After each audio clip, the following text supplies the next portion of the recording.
Bom dia. A graça e a paz do Senhor Jesus Cristo seja em sua vida, no seu lar e em seus negócios. Quero agradecer a Deus por permitir entregarmos nossas primícias a Ele e juntos desfrutarmos de mais um dia dessa palavra que se encontra no livro de 1 Reis, capítulo 19, versículos 9 e 11 a 13. E ali entrou numa caverna e passou ali a noite. E eis que a palavra do Senhor veio a ele e lhe disse: Que fazes aqui, Elias? E Deus lhe disse: Sai para fora e põe-te neste monte perante o Senhor. E eis que passava o Senhor, como também um grande e forte vento que fendia os montes e quebrava as penhas diante do Senhor. Porém, o Senhor não estava no vento. E depois do vento, um terremoto. E também o Senhor não estava no terremoto. E depois do terremoto, um fogo. Porém, também o Senhor não estava no fogo. E depois do fogo, uma voz mansa e delicada. E sucedeu que, ouvindo a Elias, envolveu o seu rosto na sua capa e saiu para fora. E pôs-se à entrada da caverna. E eis que veio a ele uma voz que dizia: Que fazes aqui, Elias? Ao meditar nesses versículos e no contexto, vemos que a essência de Deus é a comunicação. Comunicando, ele se revela aos seres humanos ao longo dos tempos. E o lugar por excelência desta comunicação de Deus são as Sagradas Escrituras. Ao longo dos textos bíblicos do Antigo e Novo Testamento, Deus vai se comunicando com os homens e, ao se comunicar, vai se revelando.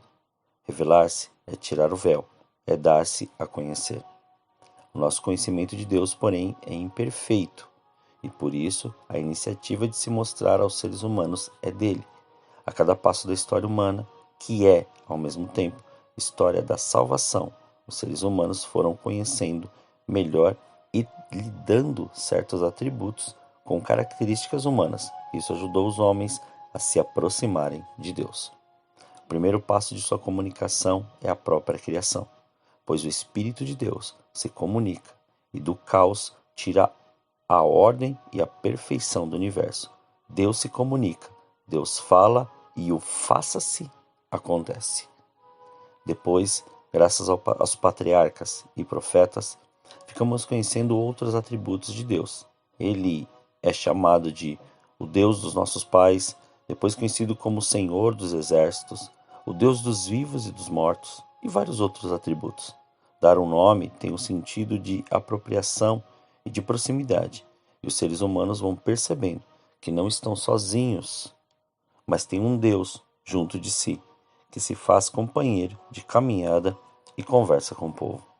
A comunicação de Deus atinge o seu ápice em Jesus Cristo, a perfeita revelação de Deus.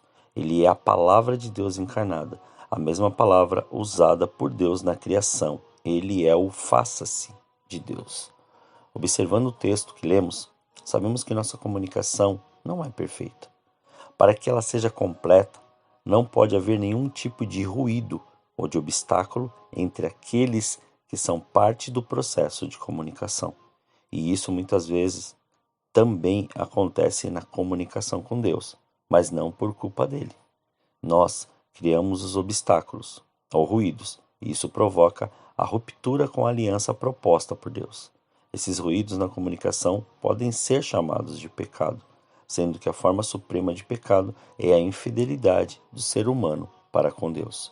Mas, novamente, Deus toma a iniciativa de se comunicar, de restabelecer a ligação, e age salvando os seres humanos, não poupando seu próprio Filho, entregando-o à morte para nos resgatar. Em Jesus Cristo, a partir de sua ressurreição, a Igreja torna-se um novo povo de Deus liberto e salvo, passando adiante a comunicação de Deus. O homem é essencialmente um ser em comunicação. O ser humano sempre conviveu com a comunicação. O mundo foi criado pela palavra. Quando veio ao mundo por um encontro definitivo, ele foi chamado de Verbo ou Palavra. Não existe sociedade sem comunicação. Não existe sequer uma pessoa sem comunicação. Nós somos porque nos comunicamos. Esta é uma marca do ser humano. Esta característica acabou por gerar, modernamente, os meios de comunicação de massa. por meio dos quais uma pessoa ou um grupo de comunicadores atinge milhões de pessoas ao mesmo tempo. Um jogo de futebol, por exemplo, pode ser visto por todos os moradores da Terra que possuem um aparelho que acesse a internet, rede local ou de transmissão. Estamos acostumados com isso.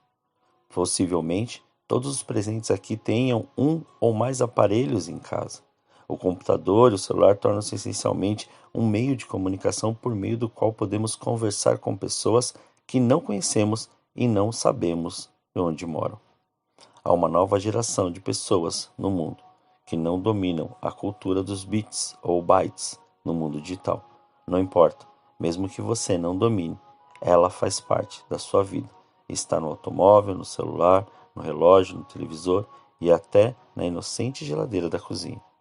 Aprendemos que os 4 elementos essenciais da comunicação são o emissor, o receptor, o meio e a mensagem.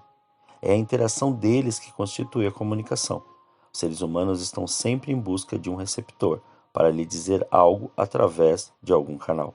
Podemos mudar os recursos tecnológicos, mas o modelo permanecerá o mesmo. O grande problema de nosso tempo é que Deus foi silenciado. Os meios de comunicação foram transformados em deuses. Agora que tem a voz do bezerro, o homem não precisa mais da voz de Deus. Há pessoas que colocam uma mordaça na boca de Deus para ele não falar. Essas pessoas se esquecem que é a sua natureza falar, relacionar-se, comunicar-se, apresentar-se. Essa é a natureza do ser humano, mesmo que alguns prefiram se isolar ou fechar-se em si mesmas. Quem procede assim está negando a imagem e semelhança de Deus. É claro que há riscos na comunicação. Deus mesmo participou inteiramente deles. Seus profetas não foram compreendidos. Seu filho foi morto por propor um novo tipo de comunicação entre as pessoas e o Pai. Deus correu o risco e nós devemos fazer o mesmo. Mais que apenas se comunicar, o Senhor toma a iniciativa de entrar em comunhão com o ser humano. Faz parte da sua perfeição relacionar-se com uma imperfeição para transformá-lo. Pois, depois de ter criado o homem, Deus pretendeu estar sempre em comunicação com ele. O Senhor diminuiu de estatura para falar de igual para igual com o receptor humano. Ele faz sempre assim, como vemos descrito na carta aos Filipenses, capítulo 2, versículos 5 a 10. De sorte que haja em vós o mesmo sentimento que houve também em Cristo Jesus, que sendo de forma de Deus, não teve por usurpação ser igual a Deus, mas se fez a si mesmo de nenhuma reputação, tomando a forma de servo, fazendo-se semelhante aos homens, e, achado na forma de homem, humilhou-se a si mesmo, sendo obediente até a morte, e morte de cruz. Por isso, também Deus o exaltou soberanamente, e lhe deu um nome que é sobre todo nome, para que ao nome de Jesus se dobre todo o joelho dos que estão nos céus, na terra e debaixo da terra. Assim como Elias, não ache que ouvirá a voz de Deus do modo que acredita, mas sim do modo que ele quer se comunicar com você. Não permita que os ruídos do mundo te afastem ou te impeçam de ouvir a voz do Senhor. Ele está à sua procura para entrar em comunicação com você, comunicação profunda e transformadora. Pare de ficar procurando, deixe que ele o encontre, deixe-o falar, ouça sua voz. Nosso Senhor é Deus de relacionamento, por isso que nossa conversa é diária. Sua voz tem que ser ouvida da mesma maneira que ele quer ouvir a nossa voz. Aquele que se comunica é aquele que nos chama para um relacionamento íntimo e profundo. Oremos. Senhor, nós te louvamos e te agradecemos, Pai. Muito obrigado por esse dia. Graças nós te damos por tudo aquilo que o Senhor tem feito. E agora, Pai, apresentamos essas primeiras horas, essas primícias a Ti. E também tudo aquilo que somos e que temos, para que o Senhor cumpra e estabeleça tudo conforme o seu querer e a sua vontade. Permita-nos, ó Pai, ouvir cada vez mais e ter este relacionamento contigo. Ouvir a sua voz através do Espírito Santo que está em nós.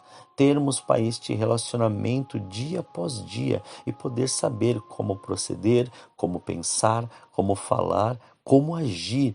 E diante de todas, Pai, mas diante de todos, ó Senhor, estes ruídos que estão nos apresentando, são nos apresentados dia após dia. Muitas vezes, Pai, ruídos de preocupação, ruídos de uma tensão, circunstância, de perdas, ou até mesmo, Pai, ruídos, ó Senhor, da ansiedade da nossa alma, de traumas, de machucados, feridas, ou coisas do tipo que aconteceram. Pai, permita-nos ouvir a sua voz, limpar-nos de tudo isso e procurar cada vez mais, Pai, esta comunicação, esta interação, ter, Pai, este diálogo para que esta intimidade seja cada vez mais aperfeiçoada em Ti.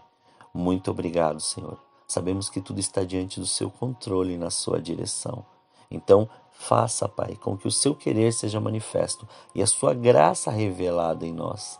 Que cada vez mais esta comunicação ou este nível de intimidade aumente, Pai, para nós podermos, ó Senhor, todos os dias ouvir tudo que o Senhor tem para nós e podermos também falar tudo aquilo que está em nós. Muito obrigado, Senhor. Graças nós te damos por este dia. Assim, consagramos este dia a ti, Senhor. Muito obrigado. Esta é a nossa oração. Em nome de Jesus. Amém. Tenha um dia abençoado na presença do Senhor.